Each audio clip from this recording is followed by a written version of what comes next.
மத்தேயு 23வது அதிகாரம் 34 36 வரை உள்ள வசனங்கள். Matthew 23:34-36. கர்த்தராகிய இயேசு கிறிஸ்து இஸ்ரவேலுக்கு சொன்ன கடைசி வார்த்தைகள்.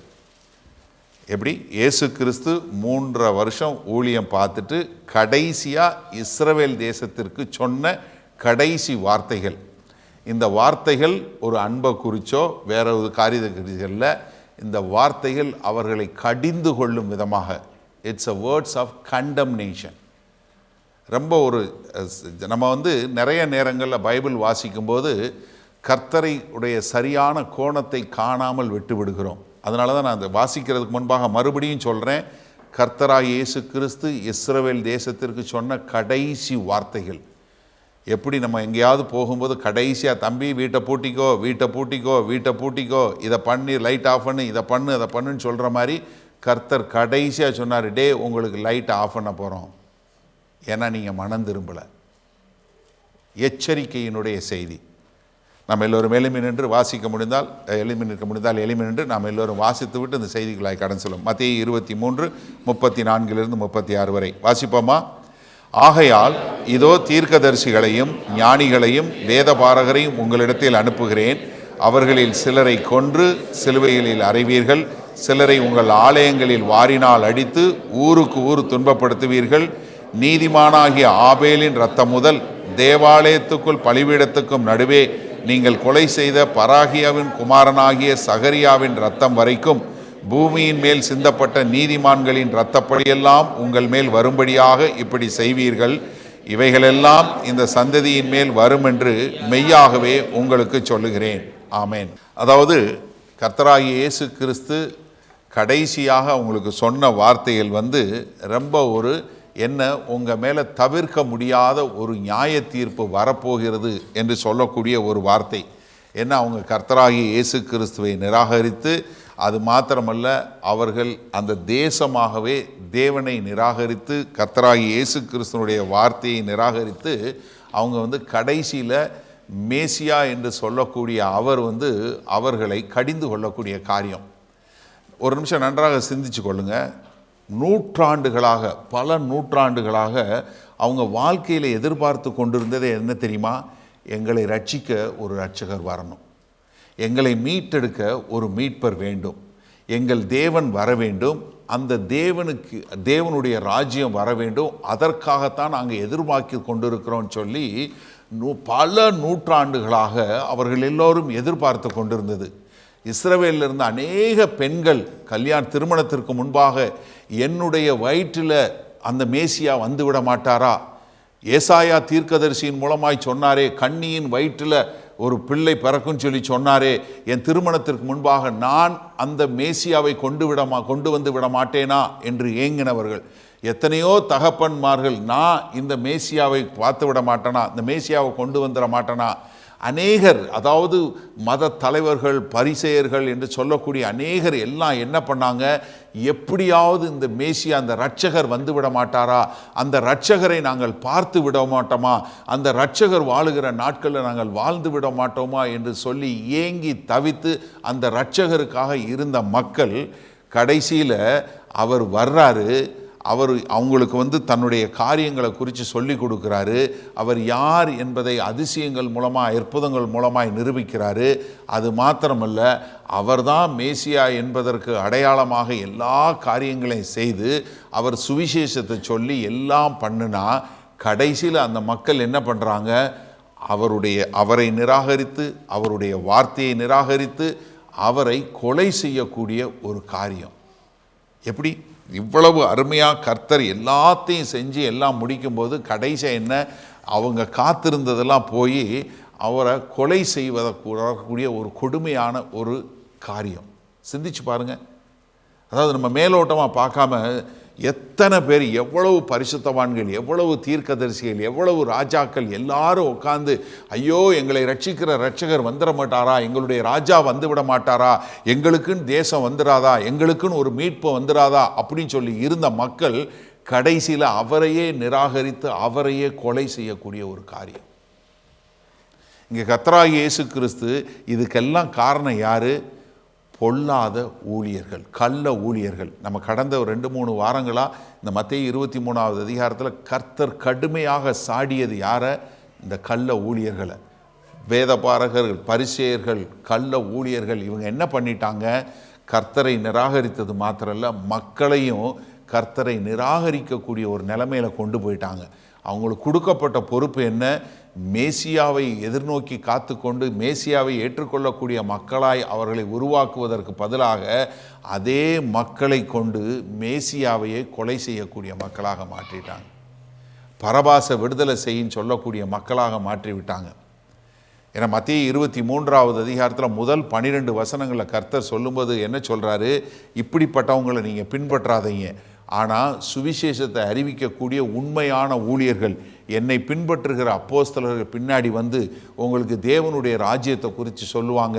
அந்த ராஜ்யத்தினுடைய செய்தியை கேட்டு நீங்கள் விசுவாசிக்கக்கூடிய மக்களாக வர வேண்டும் என்று சொல்லக்கூடிய ஒரு காரியத்தை சொன்னார். ஆனால் அதற்கு பின்பாக 13வது வசனத்திலிருந்து 33வது வசனம் வரைக்கும் அவர்களை 8 சாபங்கள் கொடுத்து, நீங்கள் என்ன இப்படிப்பட்ட குருடருக்கு வழிகாட்டுகிற மக்களாக இருந்து நீங்களும் பின்பற்றாமல் மற்றவர்களை பின்பற்ற விடாமல் இப்படிப்பட்ட காரியங்களை செஞ்சீங்க.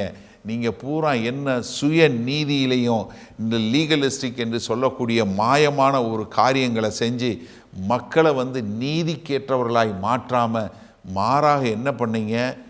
நீதியாக வாழுகிற மக்களை கொலை செய்யக்கூடிய மக்களாய், கடைசியில் அந்த நீதிக்கு ராஜாவாக வந்த அந்த கர்த்தராக இயேசு கிறிஸ்துவை கொலை செய்யக்கூடிய மக்களாக வந்துட்டீங்க.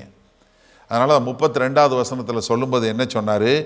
நீங்களும் உங்கள் பிதாக்களின் அக்கிரம அளவை நிரப்புங்கள். அக்கிரம அளவை நிரப்புங்கள். எப்படிங்க? கர்த்தராக இயேசு கிறிஸ்து வந்து இப்படி சொல்லுவாரா? ஏப்பா நீங்கள் உங்களோட அக்கிரமத்தை அளவை கூட்டுங்கன்னு சொல்லி அந்த பரிசுத்த தேவன், நம்ம பாடினமே பரிசுத்தர் நீர் பரிசுத்தர், அவரே என்ன சொல்கிறாரு? உன் அக்கிரம அளவை நிரப்பு. என்ன? கர்த்தருடைய பொறுமைக்கு ஒரு அளவு உண்டு. என்ன? ஒரு அளவுக்கு தான் அவருடைய பொறுமை. அதுக்கப்புறம் என்ன? உன் அக்கிரம அளவை கூட்டு. உன் அக்கிரம அளவு வந்த உடனே இவ்வளவு தான் முடிஞ்சு போச்சு.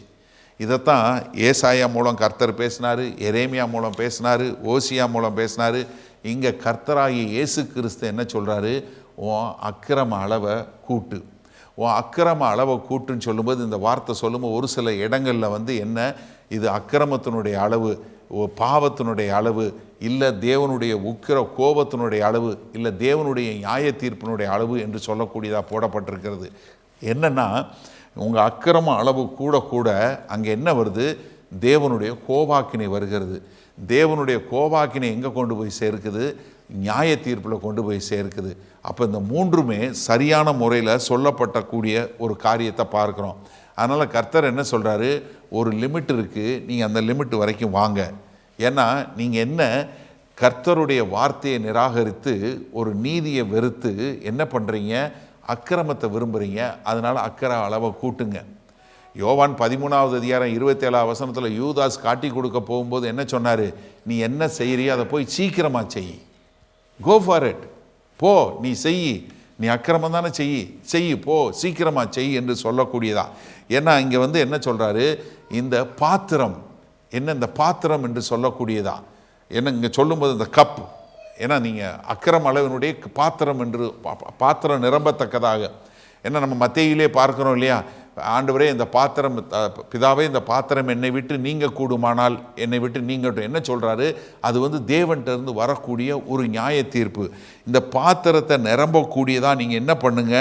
உங்களுடைய அக்கிரமத்தை கூட்டுங்க. உங்கள் அக்கிரமம் கூட கூட என்ன ஆகும்? கர்த்தருடைய நியாய தீர்ப்பு உண்டாகும். அதனால தான் நான் சொன்னேன், கர்த்தருடைய கோபத்திற்கும் கர்த்தருடைய காரியத்துக்கும் எதுக்குமே ஒரு அளவு இருக்குது என்று சொல்லக்கூடியதாக.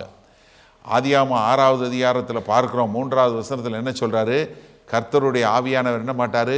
என்றென்றைக்கும் மனுஷனோட போராட மாட்டார். என்றென்றைக்கும் போராட மாட்டார். என்ன பண்ணார்? ஒரு அக்கிரமம் கூடி வந்த உடனே என்ன பண்ணார்? 8 பேரை தவிர்த்து மீதி எல்லாரையும் அழிச்சார். எல்லாற்றையும் அழிக்கக்கூடிய ஒரு காரியம். அதனால தான் வெளிப்படுத்தின விசேஷத்தில் பார்க்கும்போது என்ன பார்க்குறோம்? உபத்திரவ காலத்தில் அங்கே கர்த்தருடைய நியாய தீர்ப்பு வரும்போது அங்கே என்ன பயங்கரமான ஒரு கொடுமையான காரியங்கள் நடைபெறக்கூடிய ஒரு காரியத்தை பார்க்குறோம். அப்போ எனக்கு அருமையானவர்கள், நம்ம நன்றாக தெரிந்து கொள்ள வேண்டியது என்னென்னா, இங்கே கர்த்தர் சொல்லும்போது என்ன சொல்கிறாரு? நீங்கள் அக்கிரம அளவை கூட்டுங்க. நீங்கள் என்ன ஒரு தேவனுடைய நியாய தீர்ப்பை எதிர்நோக்கக்கூடிய மக்களா? ஏன்னா வேதபாரகர்களும் பரிசேயர்களும் என்ன பண்ணிட்டாங்க, இப்படிப்பட்ட அக்கிரமம் செய்யக்கூடிய மக்களாக மாற்றி அவர்களை ஒன்றுமில்லாமல் பண்ணிட்டாங்க. அதனால தான் 30வது வசனம் 31வது வசனம் பாருங்களேன். எங்கள் பிதாக்களின் நாட்களில் இருந்தோமானால் அவர்களோட நாங்கள் தீர்க்கதரிசிகளின் இரத்தப்பழிக்கு உடன்பட்டிருக்க மாட்டோம் என்கிறீர்கள். ஆகையால் தீர்க்கதரிசிகளை கொலை செய்தவர்களுக்கு புத்திரராய் இருக்கிறீர்கள் என்று உங்களை குறித்து நீங்களே சாட்சிகளாய் இருக்கிறீர்கள். என்ன, நாங்க இருந்திருந்தோம்னா கொலை செஞ்சிருக்க மாட்டோன்னு சொல்றீங்க, ஆனா கர்த்தர் அவங்களுடைய இருதயத்தை பார்த்து சொல்றாரு, நாங்க இருந்தா செஞ்சிருக்க மாட்டோன்னு சொல்றீங்க, ஆனா இப்போ உங்க இருதயத்திலே என்ன கொலை செய்யற காரியம் உங்ககிட்ட இருக்கு. எப்படி என்ன கொலை செய்யற காரியம் உங்ககிட்ட இருக்கு. அவங்களுக்கு கல்லறையை கட்டி நீங்க கொண்டாடுறீங்க, என்ன அவங்கள நாங்க செஞ்சிருக்க மாட்டோன்னு. ஆனா இப்பவே நீங்க என்ன பண்றீங்க, என்னவே கொலை செய்யக்கூடிய அளவுக்கு அக்கிரமத்தின் அளவை கூட்டிட்டீங்க. அந்த அக்கிரம அளவை நிரப்புங்க, என்னாகும், உங்களுக்கு கொடுமையான நியாய தீர்ப்பு உண்டாகும். அப்போ என்னென்ன எப்போவுமே நல்லா தெரிஞ்சுக்கொள்ளுங்க, ஒரு நீதியான காரியத்தை குறித்து ஒரு சமுதாயத்தில் சொல்லக்கூடிய ஒரு மனுஷன் இருந்தான்னா என்ன பண்ணும், அந்த சமுதாயம் கர்த்தரை அறியாத சமுதாயமாக இருந்துச்சுன்னா அந்த நீதிமானை கொலை செய்யுமே ஒழிய நீதிமானுடைய சத்தத்தை கேட்டு திருந்துவது கிடையாது. நல்லா தெரிஞ்சுக்கொள்ளுங்க, ஒரு நீதியான காரியம், ஒரு தேவன் எடுத்த காரியத்தை குறித்து சொல்லக்கூடிய ஒரு நீதிமான் ஒரு சமுதாயத்தில் ஒரு சொசைட்டியில் சொல்லும்போது அதை கேட்டு நாம் இப்படி வாழ வேண்டும் என்பதற்கு பதிலாக அந்த சமுதாயம் என்ன பண்ணும், இவன் குரல் வலையை எப்படி பிடிக்கிறது, இவனை எப்படி கொலை செய்கிறது, அதை தான் செய்யும். இது சரித்திரம் முழுவதும் நம்மளால் பார்க்க முடியும். மொத்த சரித்திர காலம் முழுவதும் இன்றைக்கும் அதே தான். ஏன் இன்றைக்கு நம்ம வாழுகிற நாட்களில் ஏன் சுவிசேஷத்தை குறித்து பாவத்தை குறித்து கண்டித்து உணர்த்தக்கூடாதுன்னு சொல்கிறாங்க? ஏன் சிந்திச்சு பாருங்க ஒரு நிமிஷம். எல்ஜிபிடிக்காரன் நீ கல்யாணம் பண்ணிக்கன்னு சொல்லியாச்சு, அவன் ஏன் சர்ச்சுக்குள்ள கல்யாணம் பண்ணி சண்டை போடுறான்? ஏன்னா நீ பாவம் சொல்ற, புரியுதா? ஏன்னா அவங்க எப்பவுமே ஒரு நீதிமானுடைய சத்தம் வரவிடாதபடி சமுதாயம் நீதிமானை கொலை செய்யும். இது சரித்திரம் முழுவதும் நீங்க பார்க்க முடியும், இப்போவும் நம்ம பார்க்க முடியும். அதனாலதான் கர்த்தர் என்ன சொன்னாரு 33வது வசனத்துல, சர்ப்பங்களே விரியன் பாம்பு குட்டிகளே, 2 வார்த்தை சொல்றாரு. சர்ப்பங்களே அப்படின்னு சொல்றதுக்கு உபயோகப்படுத்துற கிரேக்க மொழி பதம் பார்த்தீங்கன்னா ஆஃபீர், ஓஃபீர்னு எழுதியிருக்கோம், ஆஃபீர்னு சொல்றாங்க ப்ரொனன்சியேஷன். இன்னொன்று இந்த விரியன் பாம்பு குட்டிங்களே அப்படிங்கிறதுக்கு எஹிடா அப்படின்னு சொல்லக்கூடிய பதம். 2 வேற வேற. இந்த இங்கே சொல்லும்போது விரியன் பாம்பு குட்டிகளே அப்படின்னு இங்கே கர்த்தர் சொல்கிறார். இந்த விரியன் பாம்பு குட்டின்னா என்னென்னா, இது ஒரு மலையில் இல்லை ஒரு வனாந்திர பகுதியில் இல்லை காட்டில் கிடக்கும்போது ஒரு சின்ன குச்சி மாதிரி இருக்கும். நீங்கள் உங்களால் கண்டே பிடிக்க முடியாது. அது என்ன பண்ணுன்னா உங்கள் கையை பிடிச்சிரும். அப்படி யாரை இது பண்ணுதோ கடிக்குதோ அவங்கள கையை பிடிச்சிக்கூடியது. இது உங்களால் அடையாளம் காண முடியாது. இப்போ நம்ம அப்போஸ்தலனாகிய பவுல் விறகு எடுத்து போடும்போது அப்போஸ்தல நடவடிக்கையில் பார்த்தீங்களா கையை பிடிச்சி கவ்விடுது இல்லையா, அதே மாதிரி வரக்கூடியது. இங்கே கர்த்தர் அங்கே சொல்லும்போது என்ன சொல்கிறாரு, விரியன் பாம்பு குட்டிகளேன்னு. அதாவது ரொம்ப அவங்கள கீழ்த்தரமாக திட்டுறாரு. இதை யார் இதுக்கு முன்னாடி திட்டினா, 3 வருஷத்துக்கு முன்னாடி யோவான் ஸ்நானகன் பண்ணார், இதே வார்த்தையை சொன்னார்.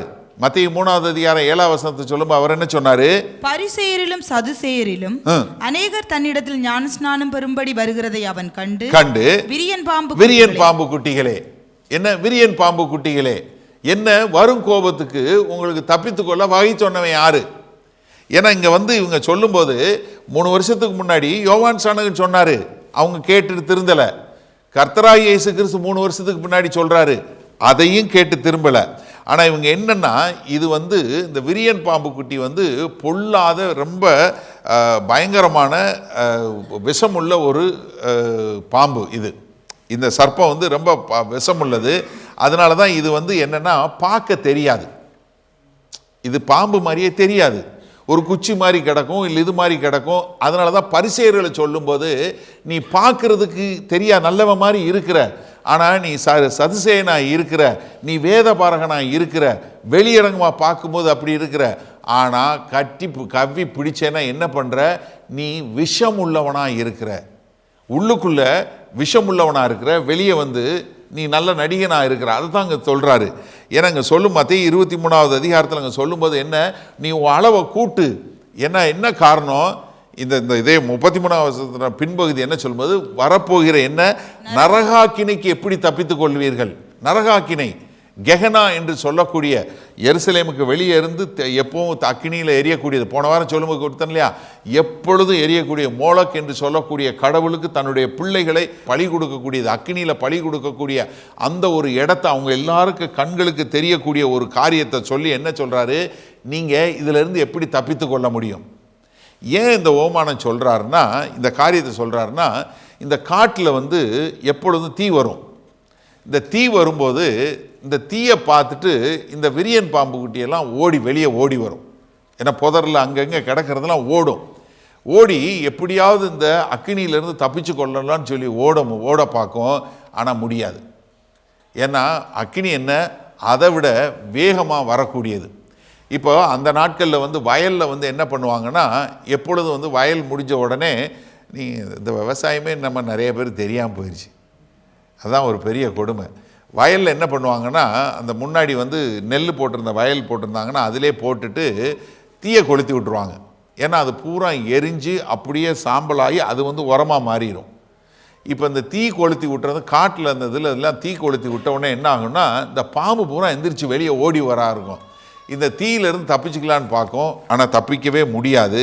அதனால் அவங்க என்ன இங்கே கர்த்தர் சொல்லும்போது என்ன சொல்கிறாரு, நீங்கள் இப்படிப்பட்ட நரகாக்கினிலிருந்து எப்படி தப்பித்து கொள்ள முடியும் அப்படின்னு சொல்லக்கூடியது. இதில் இன்னொரு காரியம் என்னென்னா, இந்த எஹிடா என்று சொல்லக்கூடிய இது கிரீக் மெத்தாலஜி, கிரேக்க மொழியினுடைய கட்டுக்கதையில் என்னென்னா, அது ஒரு கடவுளோட பெயர். எப்படி அந்த கடவுள் எப்படின்னா, பாதி பாம்பு பாதி பொம்பளை. இது அவங்க வச்சுருந்த அந்த இது அந்த மாதிரி ஒரு இது. அதனால தான் கர்த்தர் அங்கே சொல்லும்போது என்ன சொல்கிறாரு, நீங்கள் இப்படிப்பட்ட ஒரு காரியமாக இருக்கிறீங்க. கர்த்தருடைய வார்த்தையை எடுத்து கர்த்தருடைய உடன்படிக்கையை மக்களுக்கு சொல்லி கர்த்தருக்கென்று வர வேண்டிய நீங்கள் இப்போ எப்படிப்பட்ட மக்களாக மாறிட்டீங்க, மற்றவர்களை வசப்படுத்தி தாங்களும் போகாமல் மற்றவர்களையும் பரலோக ராஜ்யத்துக்குள்ளே போக முடியாதவங்களாக பண்ணிட்டீங்க. அதனால் இப்போ உங்கள் மேலே தவிர்க்க முடியாத ஒரு நியாய தீர்ப்பு உண்டாகிறது.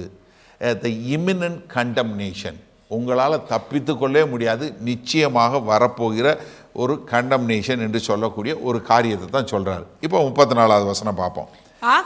ஆகையால் இப்போ நீங்கள் யோசிங்க, இப்போ இந்த ஆகையாலுக்கு அப்புறம் என்ன வந்திருக்கணும், ஒரு நிமிஷம் கற்பனை பண்ணுங்களேன். என்ன முதல் 12 வசனங்களில் இப்படிப்பட்ட ஆளுங்களை பின்பற்றாதீங்கன்னு சொல்லிட்டாரு. 13வது வசனத்தில் 33வது வசனம் வரைக்கும் உங்களுக்கு பூரா சாபம்னு சொல்லிட்டாரு. உங்கள் மேலே நியாய தீர்ப்பு வரப்போது, உங்களால் நரகாக்கினிக்கிலேருந்து தப்பித்து கொள்ள முடியாதுன்னு சொல்லிட்டாரு. இப்போ ஆகையால்னு ஒன்று என்ன சொல்லியிருக்கணும், மனம் திரும்பி நீங்கள்லாம் என்கிட்ட தானே வரணும்னு சொல்லணும், இல்லைன்னு உங்கள் இது வரணும்னா சொல்லணும். ஆனால் என்ன சொல்கிறாரு, ஆகையால் இதோ தீர்க்கதரிசிகளையும் ஞானிகளையும் வேத பாரகரையும் உங்களிடத்தில் அனுப்புகிறேன். என்ன ஆண்டவரே, இது ராங்கால இருக்கு. என்ன சொல்லியிருக்கணும், நீ தயவு செய்து கொஞ்சம் சிந்திங்க, ஒரு சிந்திச்சு வாசிங்க வேத வசனத்தை, சிந்திங்க. ஏன்னா நீ இவ்வளோலாம் சொல்கிறீங்க, நீங்கள் என்னையை நிராகரிச்சிட்டீங்க, கர்த்தர் உங்களுக்கு கொடுத்த வாக்குத்தத்தத்தை நிராகரிச்சிட்டீங்க, கர்த்தருடைய வார்த்தையை நிராகரிச்சிட்டீங்க, நான் செய்த அதிசயங்கள் அற்புதங்களை நிராகரிச்சிட்டீங்க, கர்த்தருடைய சத்திய வேதத்தை நிராகரிச்சிட்டீங்க, இதுக்கு முன்னாடி அனுப்பப்பட்ட தீர்க்கதரிசியெல்லாம் நிராகரிச்சிட்டீங்க, கடைசியாக மேசியாக வந்த என்னையவே நிராகரிச்சிட்டீங்க. இப்போ நான் என்ன செய்ய போகிறேன், தீர்க்கதரிசிகளையும் ஞானிகளையும் வேத பாரகரையும் அனுப்ப போகிறேன். இந்த 3 பதமும் யூதர்கள் உபயோகப்படுத்தக்கூடிய பதம். நம்ம நல்லா கவனிச்சுக்கொள்ளுங்க, மத்தேயு யார் யூதர்களுக்கு எழுதுகிறார். அதனால் அந்த யூதர்கள் வழக்கத்தில் உபயோகப்படுத்துறது என்ன, தீர்க்கதரிசி, ஞானி, வேத பாரகர். தீர்க்கதரிசிங்கிறவர் யாருன்னா, கர்த்தருடைய வார்த்தையை போதிக்கக்கூடிய பிரசங்கிமார்கள். அவர்கள் தான் கர்த்தர் இதுதான் சொல்கிறாரு அப்படின்னு பிரசங்கிமார்கள். வைஸ்மேன் என்று சொல்லக்கூடிய ஞானிகள் யாருன்னா, அவங்க தான் கர்த்தருடைய வார்த்தையை போதிக்கிற போதகர்கள். அது பிரசங்கிமாறு, போதிக்கிற போதகர்கள் ஞானிகள். அதற்கு பின்பாக என்ன சொல்கிறாரு, 3வதாக வேத பாரகர்கள். இவங்க யாருன்னா, எழுதுகிறவங்க, வசனத்தை எழுதுறவங்க, காப்பி பண்ணுறவங்க, வசனத்தை எழுதி மற்றவங்களுக்கு சொல்கிறவங்க. அப்போ நீங்கள் யோசிச்சு பாருங்களேன், நான் உங்ககிட்ட யார் அனுப்ப போகிறேன்? நான் வந்து உங்களுக்கு பிரசங்கம் பண்ணுற பிரசங்கிமார்கள் அனுப்ப போகிறேன், உங்களுக்கு போதிக்கிற போதகர்கள் அனுப்ப போகிறேன், உங்களுக்கு வார்த்தையை எழுதி கொடுக்குற வேத பாரகர்கள் அனுப்ப போகிறேன். எதுக்கு? கொஞ்சம் சிந்திச்சு பாருங்க. ஏன்னா ஆகையால் உங்களுக்கு வந்து நியாய தீர்ப்பு வந்திருக்கணும், இல்லை நீ மனம் திரும்பி உள்ளவா இல்லைன்னா இதாயிருன்னு சொல்கிறதுக்கு பதிலாக கர்த்தர் என்ன சொல்கிறாரு, நான் இவங்க 3 பேரை அனுப்ப போகிறேன். எதற்காக? அதாவது சில நேரங்கள் நம்ம நல்லா புரிஞ்சு கொள்ளணும். கர்த்தர் வார்த்தையை போதிக்கிறது வந்து என்ன, எல்லாரும் மனம் திரும்ப வேண்டும் என்பது அவருடைய நோக்கம், எல்லாரும் மனம் திரும்ப வேண்டும் என்பது அவருடைய இருதய வாஞ்சையாக இருந்தாலும் கர்த்தர் எதற்காக வந்து இவங்களை திரும்ப திரும்ப அனுப்புகிறாருன்னா, ஏன்னா நீ கர்த்தருடைய வார்த்தையை கேட்டு நீ நிராகரிச்சிட்டதுனால கர்த்தர் முன்னாடி போய் நின்று எனக்கு மட்டும் இந்த வார்த்தை தெரிஞ்சுருந்தா நான் நிராகரிச்சிருக்க மாட்டேன் நீ சொல்லக்கூடாது. நியாய தீர்ப்பு நாளில் நீ என்ன சொல்லக்கூடாது, இது மட்டும் எனக்கு தெரிஞ்சிருந்தா நான் அன்னைக்கே செய்யாமல் இருந்திருப்பேன்னு சொல்ல முடியாது. ஏன்னா சில நேரங்களில் வந்து கர்த்தர் வந்து பிரசங்கிமாரை அனுப்புறது வந்து கிருபையை பார்த்து கொடுக்கறதுக்கு மாத்திரம் இல்லை, நியாய தீர்ப்பை குறித்து சொல்லுவதற்கு. ஏன்னா பின்னாடி ஒரு நாளில் வந்து கர்த்தர் சொல்லுவார், நான் அன்னைக்கு இந்த வார்த்தையை இவர் மூலமாக உனக்கு பிரசங்கம் பண்ணேன், நீ உட்காந்து கேட்ட, நீ அதை நல்லா திரும்ப திரும்ப கேட்ட, ஆனாலும் நீ கீழ்ப்படியலை, அதனால் உனக்கு உன் அளவை நீ கூட்டிட்ட, இந்தாப்பா அதுக்கான நியாய தீர்ப்புன்னு கொடுக்கறதுக்கு தான். அப்போ பிரசங்கம் பண்ணும்போது நம்ம என்ன நினச்சிடக்கூடாது, நீங்கள் வந்து அதிகமாக கேட்கும்போது கர்த்தருடைய அதை யாரெல்லாம் ஏற்றுக்கொள்கிறாங்களோ அவங்களுக்கு கர்த்தருடைய கிருபை பெருகுது, யாரெல்லாம் நிராகரிச்சுட்டே இருக்காங்களோ அவங்களுக்கு எதிராக நியாய தீர்ப்பு கூடிக்கிட்டே போகுது. பிரசங்கத்தை கேட்கும்போது ஒன்று உங்களுக்கு கிருபை கூடுது, இல்லைன்னா நியாய தீர்ப்பு கூடுது. இதில் மாறுபாடான கருத்தே கிடையாது. அதனால தான் கர்த்தர் சொல்லும்போது என்ன சொல்கிறாரு, நம்ம எப்போ பிரசங்கம் பண்ணாலுமே நம்ம வெற்றி சிறந்தவர்களாக இருக்கிறோன்னு. 2 கொரிந்தியன் சாப்டர் 2க்கு வாங்க. ஏன்னா நம்ம கேட்கும்போது என்ன, எவன்கிட்ட அதிகமாக கொடுக்கப்பட்டதோ அவனிடம் அதிகமாக கேட்கப்படும், எவனுக்கு அதிகமாக தெரியுமோ அவனுக்கு அநேக அடிகள் உண்டு சொல்லி கொடுத்துருக்காரு இல்லையா. இதில் 14ஆம் வசனம் பாருங்க. கிறிஸ்துவுக்குள் எப்பொழுதும் எங்களை வெற்றி சிறக்க பண்ணி எல்லா இடங்களிலேயும் எங்களை கொண்டு அவரை அறிகிற அறிவின் வாசனையை வெளிப்படுத்துகிற தேவனுக்கு ஸ்தோத்திரம். என்ன, எல்லா இடங்களிலும் எப்பொழுதும் எங்களை வெற்றி சிறக்க பண்ணக்கூடியதா. அதனால பிரசங்கம் பண்ணும்போது நம்ம ஒரு காரியம் தெரிஞ்சு கொள்ளுங்க, நம்ம எப்பொழுதுமே ஜெயம் கொள்ளுகிறவர்கள், எப்பொழுதுமே வெற்றி சிறக்க தான் பண்றோம். காரணம் என்ன? அடுத்த வசனம் பாருங்க. ரட்சிக்கப்படுகிறவர்களுக்குள்ளேயும் கெட்டு போகிறவர்களுக்குள்ளேயும் நாங்கள் தேவனுக்கு கிறிஸ்துவின் நற்கந்தமாய் இருக்கிறோம். என்ன, அவன் கெட்டு போறவனா நல்லவனா யாரா இருந்தாலும் அதுக்கு மத்தியில நம்ம என்னவா இருக்கிறோம், நற்கந்தகமா இருக்கிறோம். ஏன்னா நம்ம கொடுக்கக்கூடிய வார்த்தை ஒன்று கேட்கிறவங்களுக்கு கிருபையை கொடுக்குது, இல்லைன்னா நியாய தீர்ப்பை கொடுக்குது. 2ல் 1 கொடுக்குது. கேட்குறவன் வந்து அவன் அதை கேட்டு கிருபையில் வளர்றானா, இல்லை அந்த வார்த்தையை கேட்டு அவன் மேலே நியாய தீர்ப்பு கூடிக்கொண்டே போகுதா என்று சொல்லக்கூடியதா. அடுத்த வசனம் 16ஆம் வசனம் பாருங்களேன். கெட்டு போகிறவர்களுக்குள்ளே மரணத்துக்கு ஏதுவான மரண வாசனை. இப்போ என்ன, அதே வசனம் கெட்டு போறவனுக்கு என்ன, மரணத்திற்கேற்ற மரண வாசனையாகவும் ரட்சிக்கப்படுகிறவர்களுக்குள்ளே ஜீவனுக்கு ஏதுவான ஜீவ வாசனையாகவும் இருக்கிறோம். இவைகளை நடப்பிக்கிறதற்கு எவன் தகுதியானவன்? என்ன, நம்ம வந்து சொல்றோம், அங்க கேட்கிற வார்த்தை வந்து என்னவா இருக்கிறது, ரட்சிக்கப்படுகிறவங்களுக்கு ஜீவனுக்கு ஏற்றதாகவும் கெட்டு போறவங்களுக்கு நரகத்துக்குரியதாகவும் இருக்கு. அப்போ நம்ம என்ன தெரிஞ்சுக்கணும்னா, எப்பொழுதுமே கர்த்தர் வந்து அன்பானவர், கிருபையானவர், இரக்கமானவர், அது மாத்திரம் இல்லை, அது உண்மைதான். ஆனால் அவர் பரிசுத்த தேவன், அவர்கிட்ட நீதி உண்டு, அவர் நியாயம் தீர்க்காமல் விடமாட்டார், தேவனுக்கு கோபாக்கினை உண்டு, பாவத்தை தண்டிக்காமல் விடவே மாட்டார். அவர் என பட்சிக்கிற அக்கினி அவருடைய கரத்தில் விழுவது பயங்கரமாக இருக்குமே என்பதையும் நாம் அறிந்து கொள்ள வேண்டும். அதுவும் உண்மை, அதுவும் சத்தியம். அதனால தான் நம்ம இங்கே சொல்லும்போது என்ன சொல்கிறாரு, ஒன்று நீ ஜீவிக்கிறவனாக இருந்தால் உனக்கு ஜீவன வாசனை, இல்லை நீ நிராகரிக்கிறவனாக இருந்தால் உனக்கு என்ன வரும், நியாய தீர்ப்புக்கான வாசனை. 17ஆம் வசனம் பாருங்க. அநேகரை போல் நாங்கள் தேவ வசனத்தை கலப்பாய் பேச. அழகா சொல்லி கொடுக்கிறாரு. தேவ வசனத்தை நாங்கள் கலப்பா பேசலை. அநேகரை போல நாங்கள் தேவ வசனத்தை கலப்பாய் பேசாமல் துப்புரவாகவும் தேவனால் அருளப்பட்ட பிரகாரமாகவும் கிறிஸ்துவுக்குள் தேவ சந்நிதியில் பேசுகிறோம். அப்போ என்ன இது? நீங்கள் ஆங்கில வேதாகம் we are not peddlers of word of Godன்னு போட்டிருக்கோம். பெடலர்ஸ்னா என்ன? ட்ரக்ஸ் கடத்துறான்ல, அதுக்கு பேர் தான் பெடலிங். யாருக்கும் தெரியாமல் கடத்துறக்கூடிய. அப்போ என்னென்னா, யார் கிருபையாக கேட்குறானோ அவனுக்கு அது கிருபையை கொடுக்கக்கூடியது. அப்போ என்ன, ஒருத்தன் கர்த்தருடைய வார்த்தையை கேட்டு விசுவாசிக்கும் போது அங்கே கர்த்தருடைய நாமம் என்னப்படுது?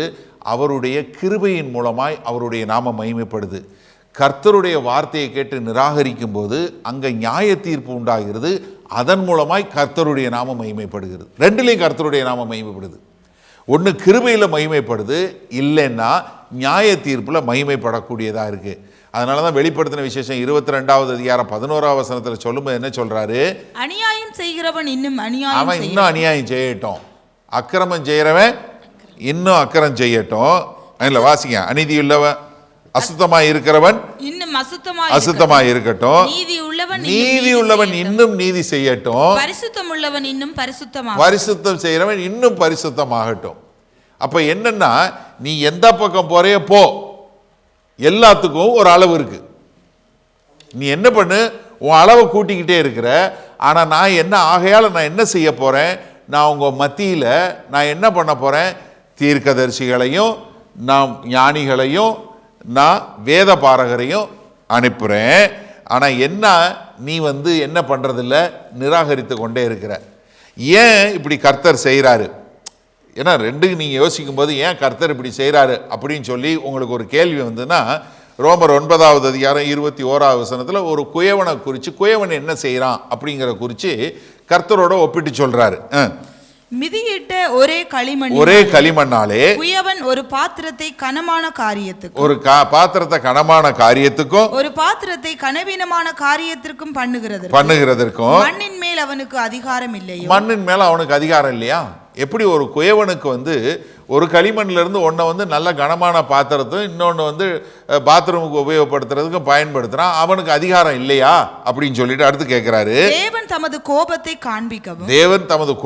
காண்பிக்கவும் தமது வல்லமையை தெரிவிக்கவும் தாம் மகிமைக்காக எத்தனமாக்கின கிருபா பாத்திரங்கள் மேல் தம்முடைய மகிமையின் ஐஸ்வரியத்தை தெரியப்படுத்தவும் சித்தமாய் அழிவுக்கு எத்தனமாக்கப்பட்ட கோபாக்கினை பாத்திரங்களின் மேல் மிகவும் நீடிய சாந்தத்தோட பொறுமையா இருந்தால் உனக்கு என்ன? அப்ப என்ன, கர்த்தர் என்ன சொல்றாரு? நீ அளவை கூட்டிக் கொண்டே இருக்கிற, நான் ஆளை அனுப்பிச்சுக்கிட்டே இருக்கிறேன். அப்ப என்ன, நீ கேட்டு மனம் திரும்பினதா இருந்தா உனக்கு ஜீவனை கொடுக்கும்.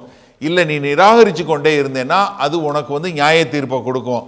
நீ விசுவாசிச்சு மனம் திரும்பி நித்திய வாழ்வை பெற்றேனா அதன் மூலமாய் தேவனுடைய கிருபை பெறுகிறது என்று சொல்லி தேவனுடைய நாம மகிமைப்படும்.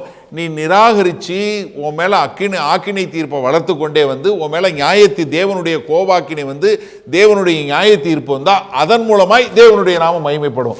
ரெண்டுலையுமே தேவனுடைய நாம மகிமைப்படும். அதைத்தான் இங்க கர்த்தர் சொல்றாரு. நான் என்ன பண்றேன், இவங்களை உனக்கு அனுப்பி கொண்டே இருக்கிறேன். நான் இவங்க 3 பேரையும் அனுப்ப போறேன்.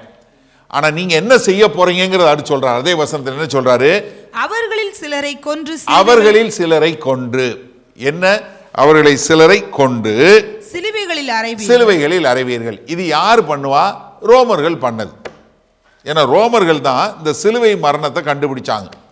ஏன்னா அவங்க தான் என்ன பண்ணாங்க, ஒரு சிலுவையை போட்டு ஆளை அடிச்சு அவங்கள கொலை செய்து அடிச்சு தொங்க விட்டுருவான்.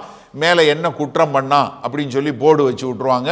அதன் மூலமாக என்ன, இந்த மாதிரி குற்றம் செய்யக்கூடாதுன்னு மக்களுக்கு பயம் வருவதற்காக அவங்க கொலை செய்வாங்க. இது ரோமர்கள் வழக்கம். அடுத்து சிலரை என்ன செய்வாங்கன்னு சொல்றாரு? உங்கள் ஆலயங்களில் வாரினால் அடிக்கிறது என்ன? ஜபாலயங்களில் வாரினால் அடிக்கிறது யாரோட வழக்கம்? யூதர்களோட வழக்கம். 40 தடவை அடிக்கணும்.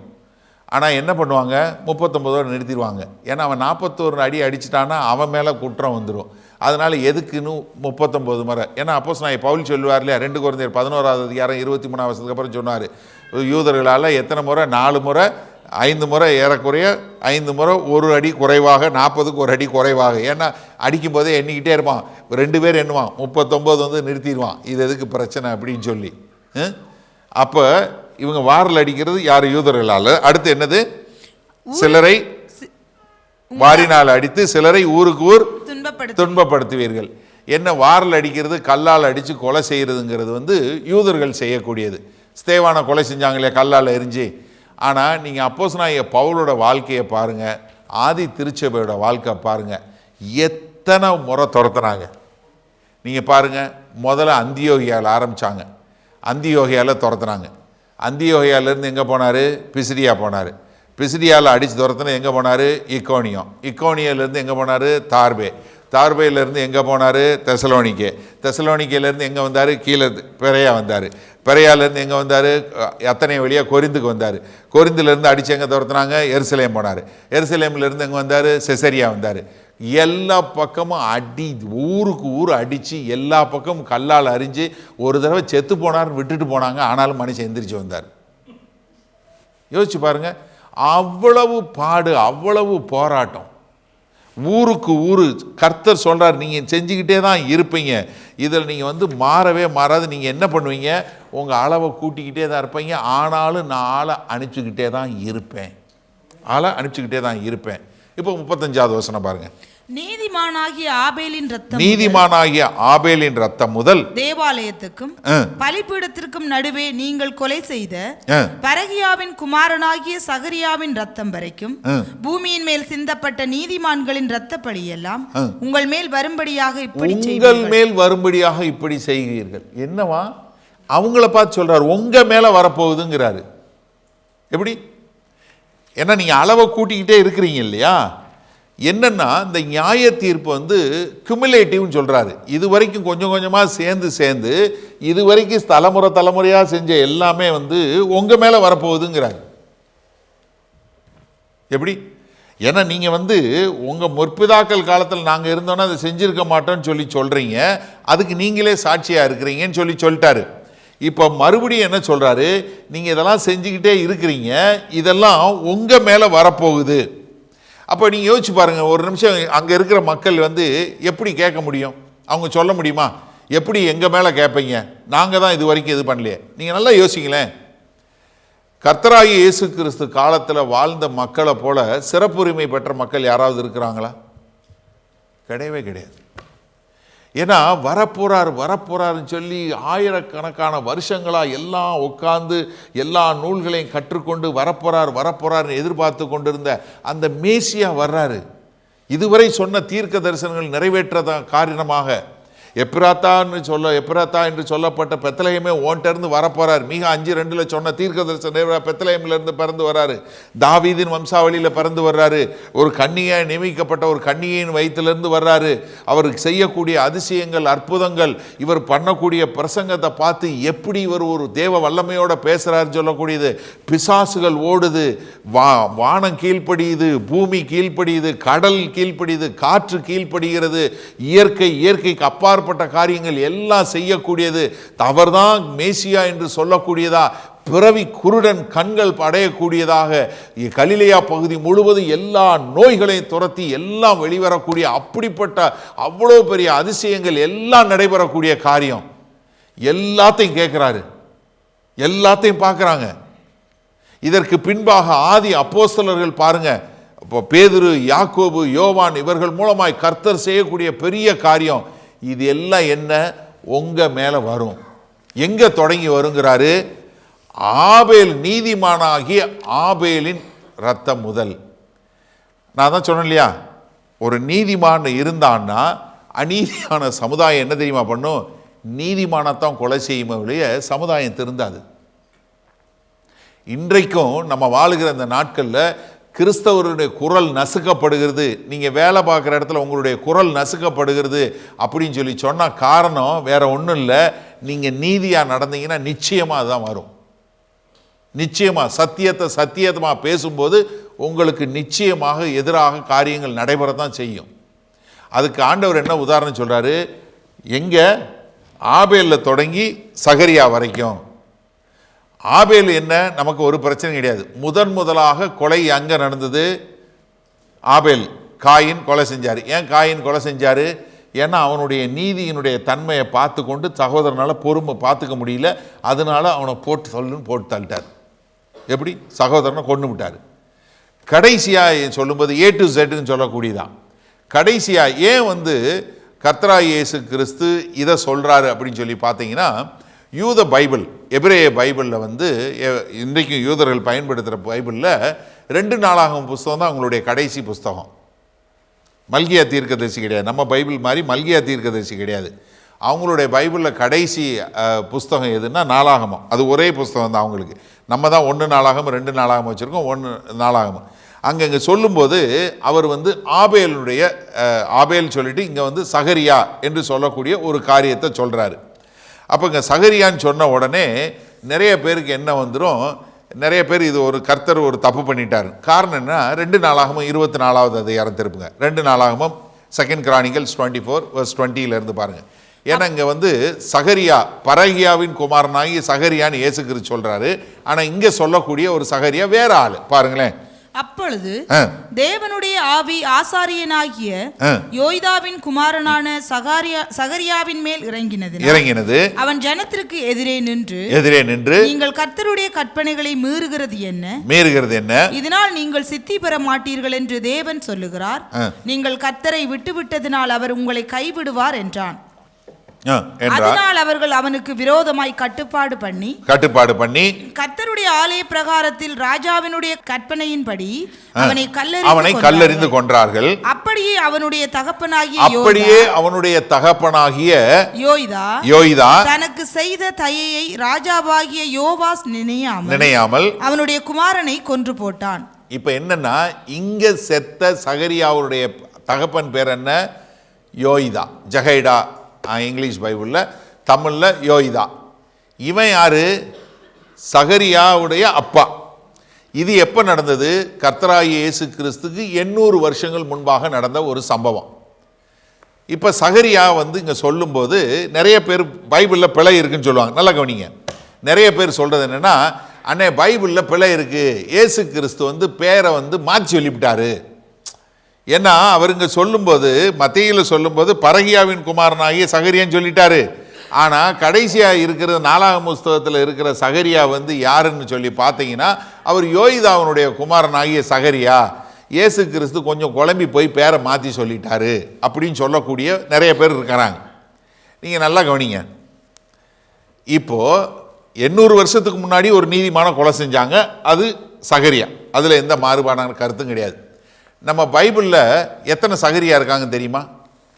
சும்மா ஒரு கேஸ் எடுங்க, சொல்லுங்க பார்ப்போம். பைபிளில் மட்டும் 3 இல்லை, ரொம்ப கம்மியாக சொல்கிறேன். 27 சகரியா இருக்கிறாங்க பைபிளில் மட்டும். பைபிளில் மாத்திரம் 27 சகரியா பேர் இருக்கு. 27 முறை இல்லை, 27 பேரோட பெயர் இருக்கு. சகரியா என்று சொல்லக்கூடிய ஒரே பெயர் உள்ளவங்க 27 பேர் இருக்காங்க. பட் என்னென்னா, இது காமன் நேம் அந்த மாதிரி சகரியான்னு. ஆனால் பைபிளில் இன்னொரு சகரியா இருக்காரு. பரகியாவின் குமாரன் என்று சொல்லக்கூடிய சகரியாவும் இருக்காரு. யார் அந்த சகரியா? சகரியா புஸ்தகம் 1வது அதிகாரம் 1வது வசனம் பாருங்க. தரியு அரசாண்ட 2ஆம் வருஷம் 8ஆம் மாதத்திலே இத்தோவின் மகனான பெரகியாவின் குமாரனாகிய சகரியாவுக்கு உண்டான கர்த்தருடைய. இந்த சகரியா யாரு? இவர் என்ன 480 வருஷத்துக்கு முன்னாடி, கிறிஸ்துவுக்கு முன்னாடி இருந்த சகரியா. இவரும் இதே மாதிரி தான் கொலை செய்யப்பட்டார். இப்போ ஆண்டவர் சொன்னது பொய் சொல்லலை, தப்பாக சொல்லலை, அவர் பிழையெல்லாம் விடலை. பைபிளில் மிஸ்டேக்கே கிடையாது. நல்லா தெரிஞ்சுக்கொள்ளுங்க. உங்களுக்கு தெரியலன்னா தெரியலன்னு சொல்லுங்கள். பைபிளில் பிழை இருக்குங்கிறது யாராவது சொன்னாங்கன்னா அதை ஒத்துக்காதுங்க. இன்னைக்கு எத்தனாவது சங்கீதம் வாசித்தோம்? சொல்லுங்கள் தைரியமாக. 19வது சங்கீதம் வாசித்தோம். கர்த்தருடைய வார்த்தை எப்படி? அவ்வளோ புடமிடப்பட்ட வார்த்தை, 7 முறை பொன்னிலும் புடமிடப்பட்ட வார்த்தை. அதில் எந்த ஒரு தவறும் கிடையாது, எந்த பிழையுமே கிடையாது. ஏன்னா இன்றைக்கு சாத்தான் பண்ணுகிற ஒரே ஆயுதம் என்னென்னா, பைபிளில் பிழை இருக்குன்னு சொல்லி உங்கள் விசுவாசத்தை மாற்றக்கூடியது. ஆனால் கர்த்தர் என்ன சொல்கிறாரு? நீங்கள் இப்படித்தான் வர்றவனை பூரா கொலை செய்து கொண்டே இருப்பீங்க. ஏன்னா இப்போ கர்த்தராகிய இயேசு கிறிஸ்து இதே திங்கக்கிழமை அவங்ககிட்ட பேசும்போது இன்னொரு ஓமானத்தையும் சொன்னார் இல்லையா? அது ஏன்னா தேவாலயத்துக்கு வந்தது ஒரு ஓமானம் சொன்னார் இல்லையா? மத்தேயு 21:34 பாருங்களேன். அந்த ஓமானத்தில் சொல்லும்போது கனிகாலம் சமீபித்த போது அதன் கனிகளை வாங்கி கொண்டு வரும்படி தன் ஊழியக்காரரை தோட்டக்காரரிடத்தில் அனுப்பினான். தோட்டக்காரர் அந்த ஊழியக்காரரை பிடித்து ஒருவனை அடித்து ஒருவனை கொலை செய்து ஒருவனை கல்லெறிந்து கொன்றார்கள். பின்னும் அவன் முந்தினவர்களிலும் அதிகமான வேறு ஊழியக்காரரை அனுப்பினான். அவர்களையும் அப்படியே செய்தான். கடைசியிலே அவன் என் குமாரனுக்கு அஞ்சுவார்கள் என்று சொல்லி தன் குமாரனை அவர்களிடத்தில் அனுப்பினான். தோட்டக்காரன் குமாரனை கண்டபோது சந்தோஷப்பட்டு ஐயா நாங்க கொடுத்துறோம் மனம் திரும்பல. என்ன பண்ணாங்க? இவன் சுதந்திரவாளி, இவனை கொன்று போடு, இவனை போட்டா போதும் சொல்லி இவன் சுதந்திரத்தை கட்டிக்கொள்ளுவோம் வாருங்கள் என்று ஒருவரோடொருவர் சொல்லிக் கொண்டு அவனை பிடித்து திராட்சை தோட்டத்திற்கு புறம்பே தள்ளி கொலை செய்தார்கள். கர்த்தரா இயேசு கிறிஸ்து சொன்ன ஓமானம் தான். நீங்கள் கடைசியில் குமாரனாகி என்னையும் கொலை செய்ய போகிறீங்கிறதான் சொன்னார் அந்த ஓமானத்தில். என்ன, இவர்கள் திரும்ப கொலை செய்துக்கிட்டாங்க. 800 வருஷத்துக்கு முன்னாடி ஒரு சகரியாவையும் கொலை பண்ணாங்க, 450 வருஷத்துக்கு முன்னாடி இன்னொரு சகரியாவையும் கொலை பண்ணாங்க. அதைத்தான் இங்கே கர்த்தர் சொல்கிறாரு. அவங்க எப்பொழுதுமே தேவாலயத்தில் கொலை செய்கிறதுக்கு அவங்களுக்கு ரொம்ப விருப்பம். என்ன காரணம் தெரியுமா? தேவாலயத்துக்குள்ளே அவங்களுக்கு என்ன கட்டுப்பாடு கிடையாது. ரோம அரசாங்கமும் சரி எதுவுமே கட்டுப்பாடு விரிக்கலை. ஏன்னா தேவாலயத்துக்குள்ளே ஆலயத்து காவல்காரர்கள் தான் அதில் வெளியே இருந்து ஆளுங்க உள்ளே வரக்கூடாது. நம்ம அப்போஸ்தலர் 21வது அதிகாரத்தில் பார்க்குறோம், பவுலை அங்கே கொலை செய்ய முயற்சி பண்ணாங்க. பார்த்தீங்களா? அது மாத்திரமில்லை, கர்த்தராகி இயேசு கிறிஸ்துவே எத்தனை முறை அவங்க தேவாலயத்துக்குள்ளே கொலை செய்யணும்னு முயற்சி பண்ணாங்க. இப்போவும் அவங்க போட்டிருப்பாங்க. ஆனால் மக்கள் எல்லாம் கூடியிருந்த ஜனங்கள் இருந்ததுனால தான் அவங்க ராத்திரியாக கர்த்தரை எப்படியாவது கைது பண்ணணும்னு சொல்லி கைது பண்ணி அவங்க கொலை பண்ணக்கூடிய ஒரு காரியம். அப்போ ஆண்டவராய் இயேசு கிறிஸ்து என்ன சொல்கிறாரு? நான் திரும்ப உங்ககிட்ட யார் அனுப்புகிறேன்? தீர்க்கதரிசிகளையும் ஞானிகளையும் அவங்களையும் அனுப்புகிறேன். ஆனால் நீங்கள் என்ன பண்ணுவீங்க? சிலரை கொலை செய்வீங்க, சிலுவையில் அறைவீங்க, சிலரை கொலை செய்வீங்க, சிலரை கல்லால் அடிப்பீங்க. ஆனால் இதெல்லாம் என்ன உங்கள் மேலே வரும். அதனால தான் ஆபேலுடைய இரத்தப்பழி தொடங்கி சகரியா இரத்தப்பழி வரைக்கும் உள்ள எல்லாமே உங்கள் மேலே கேட்கப்படும், உங்ககிட்ட உண்டாகும். ஏன்னா எல்லாமே என்ன குமுலேட்டிவாக எல்லாம் சேர்ந்து உங்ககிட்ட வந்துருச்சு. இதுக்கு நீங்கள் தான் பொறுப்பு அப்படின்னு சொல்லிட்டு 36வது வசனம் சொல்லும்போது என்ன சொல்கிறாரு? இவைகள் எல்லாம் இந்த சந்ததியின் மேல் வரும் என்று மெய்யாகவே உங்களுக்கு சொல்லுகிறேன். இந்த சந்ததியின் மேல் வரும். கர்த்தராகிய இயேசு கிறிஸ்து சொல்கிறாரு, இந்த சந்ததியின் மேலே வரும், உங்கள் மேலே வரும். அப்போ கேட்டுக்கிட்டு இருந்தவங்க என்ன செஞ்சுருக்கணும்? சிந்திச்சு பாருங்கள். உங்கள் மேலே இவ்வளோ பெரிய நியாய தீர்ப்பு வரப்போகுதுன்னு சொன்னால் அவங்க என்ன பண்ணியிருக்கணும்? உடனே கீழே விழுந்து ஐயோ ஆண்டவரே எங்களை மன்னியுங்க. நான் மறுபடியும் சொல்கிறேன், கிறிஸ்தவ வாழ்க்கை என்பது பெர்ஃபெக்ட் லைஃப் கிடையாது. கிறிஸ்தவ வாழ்க்கை என்பது கர்த்தரை நோக்கி மனம் திரும்பி வாழக்கூடிய ஒரு வாழ்க்கை தான். நீங்கள் தயவு செய்து நன்றாக புரிஞ்சு கொள்ளுங்கள். ஏன்னா நிறைய பேர் என்ன நினைக்கிறாங்க, நான் இப்படி இருந்தால் தான் கர்த்தர் என் மேலே அன்பு செலுத்துவார், இல்லைன்னா அன்பு செலுத்த மாட்டார். ஒன்று நல்லா தெரிஞ்சவங்க, நீங்கள் செய்கிற எந்த காரியமும் கர்த்தருடைய அன்பை விட்டு உங்களை தூரமும் கொண்டு வராது, உள்ளேயும் கொண்டு வராது. கர்த்தர் உங்களை நிச்சயமாக நேசிக்கிறார். ஆனால் நீங்கள் மனம் திரும்பி அவரோடு இருக்கக்கூடிய மக்களாக இருக்கிறீங்களா? இப்போ அங்கே இருக்க மக்களை பார்த்து சொல்கிறாரு, இதெல்லாம் உங்கள் மேலே வரும். நம்ம வெளிப்படுத்தின விசேஷம் 17வது அதிகாரத்தில் பார்க்குறோம். இந்த மகா பாபிலோன் என்று சொல்லக்கூடிய அந்த வேசி என்ன, எல்லாரையும் கொலை செய்து ரத்தம் குடித்தவளாக இருக்கக்கூடிய அவ்வளோ பெரிய ஒரு நியாய தீர்ப்பு வரக்கூடிய ஒரு காரியத்தை பார்க்குறோம். இங்கே ஆண்டவராகிய இயேசு கிறிஸ்து என்ன சொல்கிறாரு? இது எல்லாம் நடக்க போகுது, உங்கள் மேலே வரப்போகுது. கர்த்தராகிய இயேசு கிறிஸ்துவுக்கு பின் 70வது வருஷம் நடந்த சம்பவம், இஸ்ரவேல் தேசத்துக்கு நடந்த சம்பவம் இன்றைக்கு வரைக்கும் இருக்குது.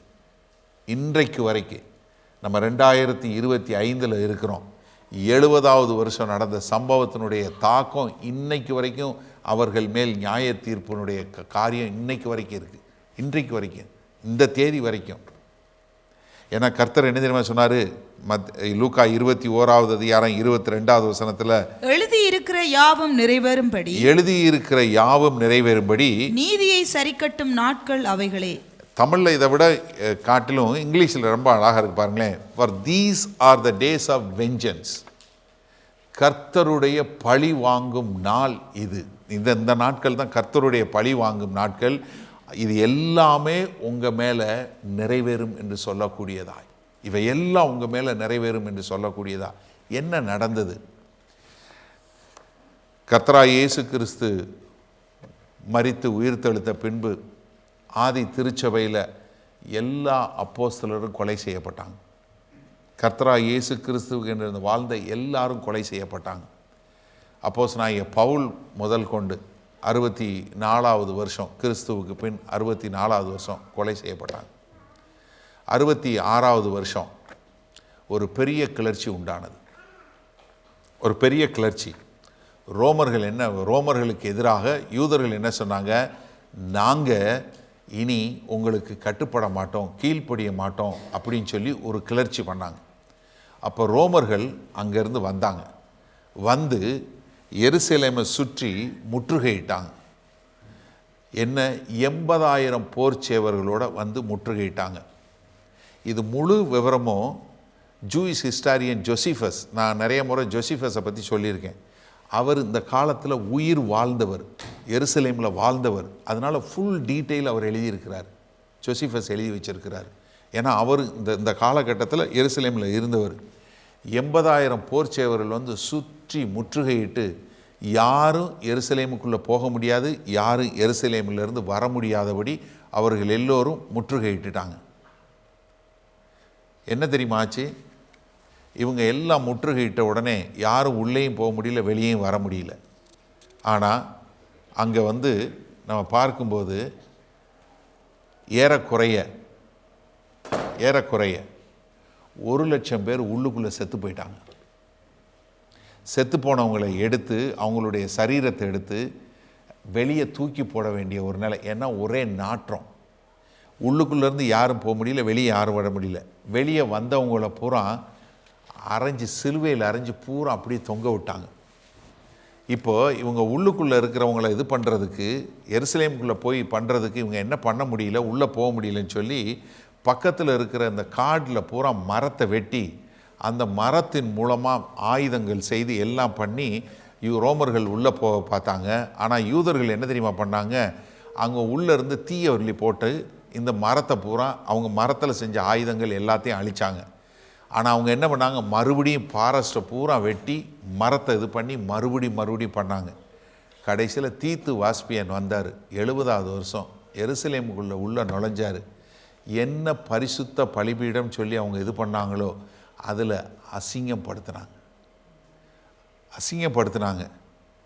எவ்வளோ பேரை கொலை செஞ்சாங்க தெரியுமா? 1.1 மில்லியன் பீப்புள், 11 லட்சம் மக்களை வெட்டி கொலை செஞ்சாங்க. இரத்த பழி செஞ்சாங்க. இரத்த பழி. ஏற்கனவே 1,00,000 பேர் அவங்க வந்து பாடி அள்ளி தூக்கி வெளியே போட்டது. யோசிச்சு பாருங்கள் ஒரு நிமிஷம். தீத்து வாஸ்பியன் சொன்ன உடனே ராயன் சொல்கிறாரு, எருசலேமை தரமட்டமாக்குங்க. மொத்த எருசலேமும் சரி, தேவாலயம் சரி, இன்றைக்கி இருக்கிற அந்த வெஸ்டர்ன் வால் என்று சொல்லக்கூடிய மேற்கு சுவர், அந்த ஒரு சுவர் தவிர்த்து மீதி எல்லாம் ஒன்றுமே இல்லாமல், அது இருந்ததுக்கான அறிகுறியே இல்லாமல் எல்லாமே அழிக்கப்பட்டது. மத்தேயு 24வது அதிகாரத்தில் பார்ப்போம். கர்த்தர் சொல்லுவார், ஒரு செங்கல் மேலே ஒரு செங்கல் இல்லாதபடி, ஒரு கல்லின் மேல் ஒரு கல் இல்லாதபடி. என்ன நடந்துச்சு? ஏரோது ராஜா 40 வருஷமாக பார்த்து கட்டின அந்த தேவாலயம் பூரா மேலே தங்கத்தில் போட்டிருந்தார். பூரா தீயை கொளுத்தி விட்டாங்க.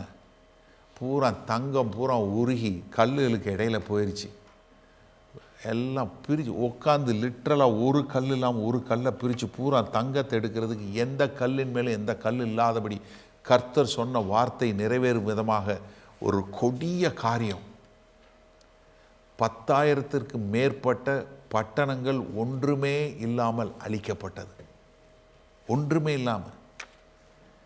இன்றைக்கும் பூமியில் அதிகமாக ஒரு இடத்திற்காக சண்டை நடக்கிறது அப்படின்னு சொன்னால் என்ன? இஸ்ரவேல் தேசம்தான். நம்ம இன்றைக்கும் பார்த்து கொண்டு இருக்கிறோம். இந்த 2025 இப்போ நேற்றை பிரகாரமே எத்தனை பேர் கொலை செய்யப்பட்டாங்க? இன்றைக்கி காசா இந்த நிலைமை என்ன நிலைமையில் இருக்குது? அவர்களுக்கு மேலே வந்த நியாய தீர்ப்பு இன்னைக்கு வரைக்கும் போகல. எனக்கு அருமையானவர்களை சிந்திச்சு பாருங்கள். ஆண்டவர் சொன்னார், உங்கள் மேலே வரும், உங்கள் மேலே கேட்கப்படும், இந்த சந்ததியின் மேலே வரும் அப்படின்னு சொல்லக்கூடிய காரியம். இதெல்லாம் பண்ணிவிட்டு மீதி இருந்த 1,00,000 பேரை அவங்க என்ன பண்ணாங்க, காவலுக்கு கைதிகளாக இடிச்சுட்டு போனாங்க. ஆனால் ஒரே ஒரு காரியம், இந்த செய்தியை கேட்டு ஆண்டவர் இந்த சொன்னதை கேட்டு, ஆண்டவரே எங்களை மன்னியுங்கன்னு கேட்கவே இல்லை. ஆண்டவர் சொன்னார், அது நடைபெற்றது. இன்றைக்கு இந்த செய்தியை கேட்டுக்கொண்டு இருக்கிறேன், நீங்கள் எப்படி இருக்கிறீங்க? ஆண்டவரே, என்னால் உங்கள்கிட்ட வர முடியாது, நான் பாவியான மனுஷன், அநியாயம் அக்கிரமம் பண்ணுறவன், என்னால் உங்களுடைய சன்னிதானத்தில் வர முடியாது, என்னை மன்னியுங்க. எனக்காக கல்வாரி சிலுவையில் கர்த்தராகிய இயேசு கிறிஸ்து எல்லா பாவங்களையும் சுமந்தார். என்னை மன்னிச்சு உங்களுடைய இரத்தத்தினால என்னை கழுவி என்னை ஒரு புது மனுஷனாக மாற்றுங்க. நான் மனம் திரும்பி உங்களுடைய கிருபையில் வாழ விரும்புகிறேன். நான் உங்கள் செய்தியை கேட்டு கேட்டு நியாய தீர்ப்புக்குள்ளே போகிறவனா இல்லை, கிருபையில் வளர்கிறவனாக வர விரும்புகிறேன். எனக்கு அப்படிப்பட்ட ஒரு கிருபையை கொடுங்கன்னு சொல்லி கர்த்தர்கிட்ட கேட்போமா? எனக்கு அருமையானவர்களே, இன்றைக்கு இந்த செய்தியை கேட்டுக்கின்ற உங்கள் முன்னாடி இருக்கிற சாய்ஸ் 2 தான். ஒன்று, அவருடைய வார்த்தையை கேட்டு நீங்கள் கிருபையில் வளரலாம், இல்லை அவருடைய வார்த்தையை நிராகரித்து நியாய தீர்ப்பை உங்களுக்கு கூட்டிக் கொள்ளலாம். The choice is yours. இது நீங்கள் தெரிந்தெடுக்க வேண்டியது, வேறு யாரும் இல்லை. It is up to you. நீங்கள் முடிவெடுங்க. நீங்கள் கர்த்தருடைய கிருபையில் வளர போகிறீங்களா, இல்லை அவருடைய நியாய தீர்ப்பை வருவித்து கொள்ள போகிறீங்களா? தேவனுடைய கோபாக்கினை என்பது உறுதியானது, நிச்சயமானது. அதில் எந்த விதமான மாறுபாடான கருத்தும் கிடையாது. ஆனால் மனம் திரும்பி எங்கே வாழ போகிறீங்க? ஒரு நிமிஷம் கண்களை மூடி உங்களை நீங்களே சுய சோதனை பண்ணி பாருங்கள். ஆண்டவருடைய வார்த்தை சத்தியம். அதனுடைய நிறைவேற்றத்தை நம்ம இன்றைக்கும் பார்க்கிறோம். இதையும் கேட்டுட்டு நாம் மனம் திரும்பாமல் இருந்தால் எப்படி?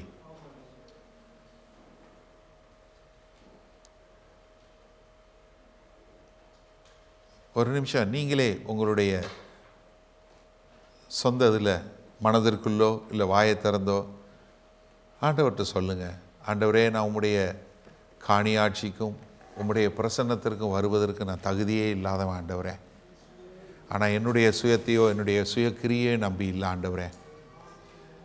ஆண்டவரே, உம்முடைய சுத்த இரக்கம் ஆண்டவரே, உம்முடைய கிருபை ஆண்டவரே, உம்முடைய இரக்கத்திற்கு முடிவே இல்லை ஆண்டவரே. அந்த இரக்கம் நாள்தோறும் புதிதாகின்றன என்று பார்க்கிறோம் ஆண்டவரே.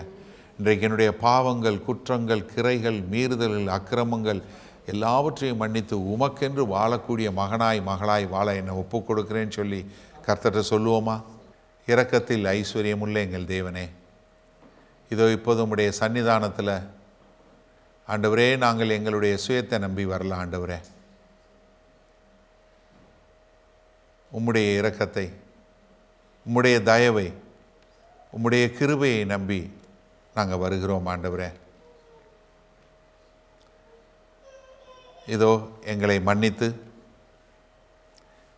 எங்கள் பாவங்களற எங்களை கழுவி சுத்திகரித்து உம்முடைய பிள்ளைகளாய் இந்த பூமியில் உமக்கென்று வாழக்கூடிய மக்களாய் வாழ எங்களை அர்ப்பணிக்கிறோம். இந்த இஸ்ரவேல் தேச மக்கள் மனம் திரும்பலை, நாங்கள் மனம் திரும்பி உம்மிடத்தில் வருகிறோம். இதோ ஒவ்வொரு முறையும் மனம் திரும்பி வந்த தாவீதை தெரிந்தெடுத்து இதோ என் இருதயத்திற்கு பிரியமானவன் என்று சொன்னது போல் ஆண்டவரே, இதோ மனம் திரும்பி வருகிற ஒவ்வொருவரையும் உமக்கு பிரியமுள்ள பிள்ளைகளாய் வைத்து வழிநடத்த எங்கள் தேவன் கிருபை பாராட்ட வேண்டுமாய் மீட்பெரும் இரட்சகருமாகிய இயேசு கிறிஸ்துவின் மூலம் ஜெபிக்கிறோம் ஜீவனுள்ள வல்ல பிதாவே, ஆமென். உங்களில் யாருக்காவது ஜெப தேவைகள் இருக்குமானால் நீங்கள் உங்களுடைய வீடுகளில் உங்கள் கதவை பூட்டி நீங்கள் ஆண்டவரை நோக்கி ஜெபம் பண்ணுங்கள். உங்களுடைய எல்லா விதமான பலவீனங்களை குறித்து தெரிந்து வைத்திருக்கிற தேவன், எப்போதும் ஜீவனுள்ள தேவன், உங்களுடைய ஜெபங்களை கேட்டு உங்களுக்கு பதில் கொடுப்பார். நீங்கள் வேற ஒரு ஆள்கிட்ட போகணும், வேற ஒருத்தவங்கிட்ட போய் ஜெபத்துக்கு போகணும்னு அவசியம் இல்லை. நீங்கள் ஜெபம் பண்ண ஆண்டவராகிய இயேசு கிறிஸ்துவை ஏற்றுக்கொண்ட எல்லாரும் பிதாவாகிய தேவன்கிட்ட ஜெபம் பண்ணால் அந்த ஜெபத்தை கேட்டு பதில் கொடுக்கக்கூடிய அன்புள்ள பரமபிதா தான் நமக்கு இருக்கிறாரு. அதனால் தைரியமாக நீங்கள் ஜெபம் பண்ணுங்கள். அதே சமயத்தில் இன்னொரு காரியமும் நாங்கள் சொல்கிறோம், எங்களுக்காய் ஜெபம் பண்ணுங்க. ஏன்னா வேத வசனத்தில் அதான் சொல்லியிருக்கு, நீங்கள் எந்த ஊழியக்காரரையும் ஜெபம் பண்ண போங்கன்னு சொல்லலை, ஆனால் ஊழியக்காரருக்காக ஜெபம் பண்ண சொல்லியிருக்கு. நாங்கள் தைரியமாக தேவனுடைய வார்த்தை இன்னும் அதிகமாக பிரசங்கிக்க எங்களுக்காய் நீங்கள் ஜெபிக்கும்படி கேண்டிக் கொள்கிறேன். ஆமேன்.